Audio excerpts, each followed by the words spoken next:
સૌરાષ્ટ્રની અંદર મિત્રો સૌથી સફળમાં સફળ સંગઠન, સફળમાં સફળ કાર્ય કોઈ સમાજના આગેવાનો દ્વારા કરવામાં આવ્યું હોય ને તો એ ખોડલધામ હતું. બરોબર, 2021 નું ખોડલધામ જોઈ લેજો, 2020 નું ખોડલધામ જોઈ લેજો, 2022 નું ખોડલધામ જોઈ લેજો. પછી એમાં કલર આવ્યો. કલર કેવો આવ્યો કે એક કથિરિયાએ સુરતની તમામ સોસાયટીની અંદર જઈ અને માતાજીની આરતી કરી ને હવન કર્યા અને પાટીદાર સમાજના ઘરે ઘરે સુધી ખોડલધામ પહોંચાડ્યું. ઈ કોને કામ કર્યું તો કે કથિરિયાએ. બરોબર, સુરતમાં જયારે ખોડલધામ ફૂલ ધમધમતું હતું, કાંઈ ઘટતું નહોતું, આપણા સૌરાષ્ટ્રનું કાંઈ ન હોય ને એવું સુરતની અંદર સંગઠન હતું. તો એની 21 જણાની સભ્યની કમિટી કયા ટ્રસ્ટીએ બરખાસ્ત કરી? આ એ તમારે એક વિચારવા જેવી બાબત છે ને. સમાજના યુવાનો માટે આ બધાએ સમિતિઓ બનાવી હતી. યુવા સમિતિ ને ઉદ્યોગ સમિતિ ને એડવોકેટ સમિતિ ને ડોક્ટર સમિતિ કે હું સમાજના લોકો કેદી પીડાય નહીં. આપણા સમાજના ડોક્ટર હોય તો સારું પડે ને, આપણા સમાજના ઉદ્યોગપતિઓ હોય તો આપણે ધંધા કરવાની ખબર પડે. બરોબર, એવી બધી સુરતની અંદર કમિટીઓ બની હતી. અને સમાજના યુવાનો અને દીકરીઓ માટે આ બધા બહુ કે ને કે ભણશે દીકરી તો આગળ જશે, દીકરો ભણશે તો આગળ જશે. અને આના માટે જીપીએસસી ના ક્લાસ હાલતા સુરતમાં ખોડલધામ તરફથી. ઈ કેને બંધ કરાવ્યા? આ એ તમારે વિચારવાનું છે. પછી સમાધાન પંચ બનાવ્યું હતું, જ્યાંથી પટેલમાં હું બહુ બધા બાંધે, બાયડી છોકરા માતા હાહુન હાહરાન આ બધાના સમાધાન કરાવે ખોડલધામ વાળા. કોણ? હા, એવું સમાધાન પંચ ચાલુ કર્યું હતું. ઈ સમાધાન પંચમાં કોના પેટમાં તેલ રેડાનું, ક્યાં ટ્રસ્ટીની હાહુ એવું ન માયની. રૂમ નંબર 404 ની વાત કરું છું. એટલે આ સમાધાન પંચ બરખાસ્ત કરી દેવામાં આવ્યું. બરોબર, પછી સમાજમાં કેટલા યુવાનો વાંઢા રખડતા હતા એટલે એના માટે મેરેજ બ્યુરો ચાલુ કર્યું હતું. આવડાવે ઈ બંધ કરી દેવામાં, એને તાળા લાગી ગયા. હું કામે કે કથિરિયાના ગયા પછી મિત્રો હજી થોડુંક સાંભળો. માતાજી અને પટેલ સમાજના સંગઠનના નામે આ બધાય સફરજનિયા હે ને પોતાના ઘર ભરે છે. બીજું કોઈ કાંઈ કાર્યક્રમ કરતો નથી. બરોબર, પટેલિયાઓને ચોકલેટ આપીને ઓલી ડેરી મિલ્ક ને ડાર્ક ચોકલેટ દઈને સરદાર વલ્લભભાઈ પટેલનું સ્ટેડિયમમાંથી નામ હટાવીને બીજાના રાખી દીધા. એક પણ પટેલિયાના પેટનું પાણી આયલું નહીં. આપણા સામાન્ય લોકોની વાત નથી, રાજકીય જે મોટા મોટા ખટારા બંધ પૈસા લઈને ફરે છે ને એની વાત છે. બરોબર, 14 જણાને પાટીદાર અનામત આંદોલનમાં મારી નાખ્યા. બરોબર, અને કોકના હાથે મરાવી નાખ્યા. ઈ બધાને બધું જોઈને તોય પટેલિયા બધા ભાજપમાં ગયા. મને ઈ આંદોલન થી કઈ લાગતું વળગતું જ નથી મિત્રો, કારણ કે ત્યારે તો હું નાનો હતો અને હું ઈ આંદોલનમાં હતો નહીં.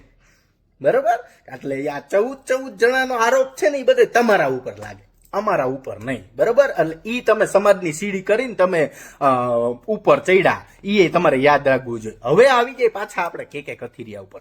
કે કથિરિયા આવડી મોટી ગેમ કરી ખોડલધામ ટ્રસ્ટે. નરેશ પટેલને સરદારધામ વાળા આમંત્રણ કેમ નથી દેતા? નરેશ પટેલ નવરાત્રી કરે છે, આપણે બીજી આતે હું નામ નથી બોલતો, ન્યા કેમ નથી જાતા?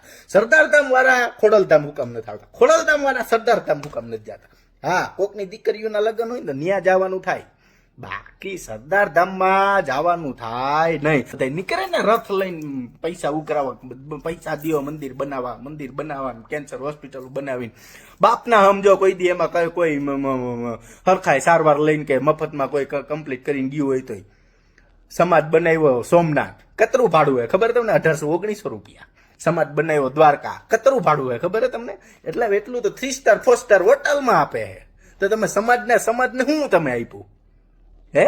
કાંઈ નહીં, ખાલી કાળી ચોકલેટ ડાર્ક, બીજું કાંઈ નહીં. બરોબર, હા. બાકી જ્યાં વિઠ્ઠલ રાદડિયા ખાટલા ઉપર હતા ત્યારે એનું આખું ઘર ત્યાં ખાટલા દવાખાને હતું અને એનો છોકરો જયેશ રાદડિયા ચૂંટણી લડે જેતપુર થી અને આ સફરજનિયાઓની ભામ ત્યાં 2012 પ્રચાર કરતી હતી કોંગ્રેસમાંથી.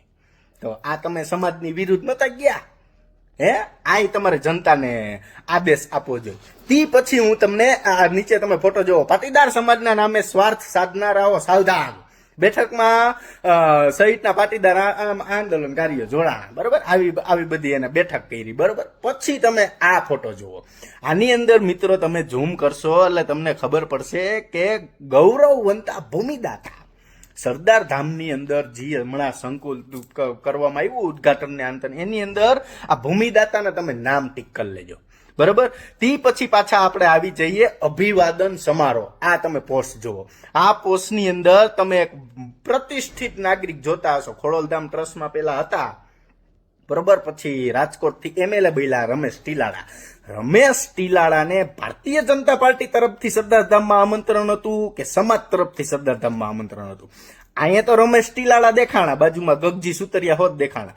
તી પછીનો તમે આ ફોટો જોવો તો બધાય ગાયબ. બરોબર? તે પછી આ ફોટો તમે જોવો ઝૂમ કરીને, આમાં ક્યાં છે રમેશ ટીલાળા? તો કે ક્યાંય નહીં. બરોબર? આવી બધી આપવીતી કરી. આના ઉપરથી હું શીર્ષ નીકળે હું તમને સમજાવું. બરોબર? હાર્દિક પટેલે પૈસા બનાવ્યા, સમાજના નામે આંદોલન કરી કરીને ભાજપમાં વહી ગયા ને એમએલએ બની ગયા ને એનું રાજકીય ભવિષ્ય જી કર્યું એ. હવે વારો આવ્યો નરેશ પટેલનો.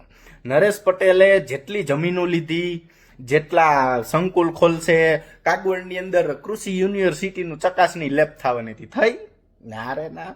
કાગવડની અંદર યુવાનો માટે સંકુલ બનવાનું હતું, બન્યું ના રે ના. તો આ બધાએ મિત્રો કાગવડનું એવું બંધારણ બનાવ્યું છે કે કદાચ નરેશ પટેલ વહી જાય ને તો એની જગ્યાએ એના છોકરાને ચેરમેન પદમાં બેહવાનું. સમજો તમે? એટલે ખોડલધામ પૈસા દીધા સમાજે, ભલે કોકે 5 રૂપિયા દીધા હોય, 500 દીધો, 5 લાખ દીધા હોય, 2 લાખ દીધા હોય, 20 લાખ દીધા હોય, 5 કરોડ દીધા હોય, પૈસા તો સમાજના ને. મંદિર ઉભું થયું સમાજનું, રાજ કરે એક જ નરેશ પટેલ. સમજી ગયા? ઈ જાય તેને છોકરો આવી છે. એટલે આ એક પણ વસ્તુ ચલાવી લેવામાં આવશે નહીં. ખોડલધામની અંદર મિત્રો ડીડ આવી ગયું છે અમારી પાસે. ખોડલધામનું ડીડ જ કહેવાય ને એને, કે બીજું કાંઈ કહેવાય? આ તમારું બંધારણ ખોડલધામની અંદર કેટલા કેટલા ટ્રસ્ટીઓ છે ને શું છે ને. ખોડલધામ ટ્રસ્ટમાં તો એવું નક્કી દીધું કોઈ પણ રાજકીય આગેવાનો એ ચાલુ હોય એને ખોડલધામ ટ્રસ્ટમાં ટ્રસ્ટી પદે રાખવામાં આવશે નહીં. કતરા તમારા ટ્રસ્ટી છે ભાજપ વાળા, તો તમે કેમ ન દીધું? એટલે ખોડલધામને પોતાના બાપની પેઢી સમજનારા અને આવતી પેઢી ખોડલધામના રૂપિયાથી સુખી કરનારા પટેલ સમાજના કીડાઓ ચેતજો. આ તમારી છેલ્લી વાર છે. બરાબર? 27ની ચૂંટણી ગઈ ને એટલે કા તમે ખોડલધામને તાળું મારી દેજો અને કા તમે બધા નકરી જાજો. નક્કર જોયા જેવી થશે. બરોબર? આની પેલા તમે મને 2 મોઢામાં આંગરા નાખીને બોલાવ્યો હતો ને, આપણે ઓલું LED માં આન તેન ખોડલધામ ભંડારો કરવાનો હતો ને તમે બધા પાર્ટીઓ કરતા હતા, એ મારા વિડીયો મૂકવાના હતા. મેં હુકામ નથી મૂક્યા? સમાજની આબરૂના હિસાબે. ગામ ભલે એમ કે બંને પૈસા લઈ લીધા ને ઓલું લઈ લીધું, બાકી એ તો તમે ને અમે 2 જ જાણી કોને શું થયું. બરોબર? એટલે આ નોબત ન આવે. ભાજપની ગુલામી કરવી હોય તો ખુલ્લીને કરો, ચેરમેન પદ ખાલી કરો ને બીજાને બેસાડવા દો. અને તમારી બાજુનો હજી એક ટ્રસ્ટી મને બહુ મગજમાં છે, જાડો મારે નામ નથી બોલવું, એની તો હું 7 પેઢી અભડાવવાનો હોઉં અને તમારી 2 પેઢી ઈ અભડાવી દેશે. આ યાદ રાખજો તમે નરેશભાઈ. હા, તમે એમ કહો ને કે આમ છે ને આ ના, તમે બધા એને ફૂલ ઝેરી લાવો. ફૂલ. તમારી વેક્સિન ગોતું, 1 વર્ષથી વેક્સિન નથી મળતી. હવે મળી તમારી વેક્સિન. હવે તમે બધા ક્યાં જવાના? બહુ કઈ કરશું એટલે તમે સરકારમાં કઈ કેસ કરાવશો અમારી ઉપર 4-5 ને અમને અંદર નખાવી દેશો. બીજું તમે શું કરી શકો? પણ સમાજની સામે તમે બધાય ખુલ્લા પડી ગયા કે અમે આવા કાર્યક્રમો કરતા અને અમે આવા કાર્યક્રમો કરી છે. ખાવની તમે ખોડિયારમાંના હમ તમારી માનું ધાવણ ધાવ્યો હોય તો એકવાર નીકળી જાવ ઝંડો લઈને કે સરદાર વલ્લભભાઈ પટેલનું નામ સ્ટેડિયમમાં કેમ હટાવ્યું, પાછું કરો. ન્યા સરદાર વલ્લભભાઈ પટેલનું પાછું નામ તમે લઈ આવો એટલે આપણે છે ને આ જીવન તમારા અને તમારા પરિવારને બેયને ચેરમેન પદે રાખવા. બાકી આ બધી ગુલામી સમાજને દેખાય છે, સમાજ જોવે જ છે. સમાજ હુકામ કાંઈ નથી બોલતો? તમારી પાસે સામ દામ દંડ ભેદ બધું છે. સમજી ગયા? અને તમારી પાસે ખોવા બધું છે, અમારી પાસે કાંઈ નથી. સમાજ પાસે ખોવા બધું, અમારી પાસે કાંઈ નથી. એટલે જ્યાં સુધી આ સ્ટેડિયમનું નામ નહીં બદલે અને અમે નવરત્ન એવોર્ડ આપશું, સરદાર રત્ન એવોર્ડ અમારે આપવાનો જ છે 27માં. તમે હું ઉપાધિ કરો? ખોડલધામના પટ્ટાંગણની અંદર જ એવોર્ડ દેવાય. ક્યાં? ખોડલધામના પટ્ટાંગણની અંદર જ. તમે જેમ જેનીબેન ઠુમરને સાઇડલાઇન કર્યા ને એમ ચેરમેન પદેથી સમાજના યુવાનો તમને સાઇડલાઇન કરશે. શાંતિ રાખો. KDVS બનાવ્યું હતું ને એની જેમ. સમજી ગયા? એટલે જે પણ સમાજના લોકો આવડા લોકો હમણાં રથડ લઈને નીકળે ખોડિયારમાંના નામે, એક કાવડિયું દેતા નહીં આ કોઈને. તમારે વિકસાવવું હતું તો રોહિશાળા વિકસાવવું હતું, ગળોદરા વિકસાવવું હતું, માટેલ વિકસાવવું હતું. આ તમે ખોડિયારમાંનો નવો પટ કર્યો ન્યા. ખોડિયારમાં એ કે નરેશ એ કે ખોડિયારમાં મને સપનામાં આવ્યા હતા અને ખોડિયારમાં એમ કીધું બેટા કાગવડ મંદિર બનાવ્યું. આ ગુજરાતમાં એકય ભુવન સપનામ ખોડિયારમાં ન આવ્યો, આના એક નાચ ખોડિયારમાં આવ્યા સપનામ. બોલો, વિચાર કરો તમે. ખોડિયારમાં ના ડુપ્લિકેટ પગલા બનાવ્યા હતા આવડે. ખબર તમને કે નથી ખબર?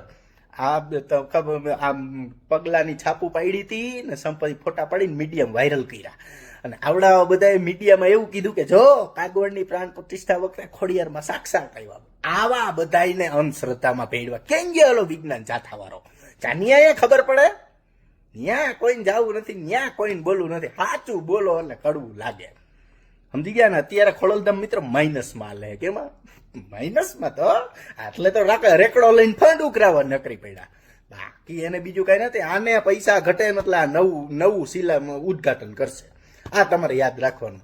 એટલે છેલ્લી ચેતવણી છે મિત્રો, 2027માં કોઈ સાથ આપે કે ન આપે, આપણે ખોડલધામને કા આમ અને કા આમ. જય સરદાર.